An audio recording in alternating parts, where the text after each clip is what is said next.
జన్మలో రాసు, జీవితంలో రాసు, మరణంలో రాసు, పుట్టిన రాసు, రాబోయేది కూడా, ఈ కాదు ఏది ఉండేది కూడా. చెప్పాలి నువ్వు రాజు కాదు, నువ్వు ఫీల్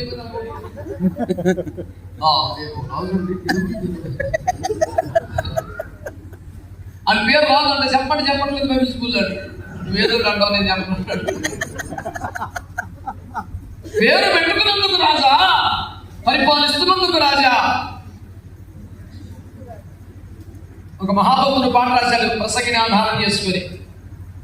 గగనాన్ని నీవు కొలిచావు, సాగర లోతుల్ని చూశావు, అసలు అమరిపై ఆధిపత్యం సంపాదించావు, కానీ నీలోని మనసు మాత్రం నీకు లోపడలేదు. ఎదురా పాట అంటే 1 కోటి రూపాయలు అటు ఇచ్చేయచ్చు మంచికి.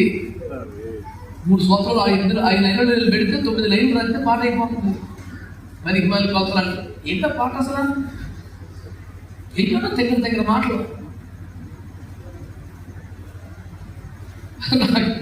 అన్ను మళ్ళీ నమ్మెత్తుతారు అంటే అసలు భక్తి లేదు. అసలు అదేదో వీలు బాధగా ఇబ్బందిగా ఏదో పేరు లేదా, ఏదో తెలియని వేదన కథలో నిందెను నా ప్రియ. ఏసీ పట్ల ఉందా నాకు బాధ వచ్చి నేను రే అంటే ఎవడు పాట నా ప్రియుడా ఏసయ్య. పాపాలు గెలిపేసి నూతన శాఖ ఎదుర్కొన్నట్టు అయిందిరా. అది కూడా 10 వేలు తీసుకుని శత్రులా చేరుకోమన్నాడంట.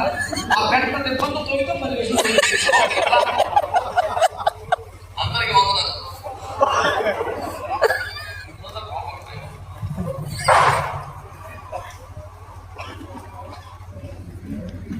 ఎంత విచిత్రం చూడండి, ఎంత అద్భుతం. ఆయన చెప్పాలి నువ్వు రాజు కాదు. ఎందుకంటే జన్మలో, జీవితంలో, మరణంలో, పునరుద్ధానంలో, ఆగమనంలో, సర్వకాలంలో ఏకైక రాజు ఆయన.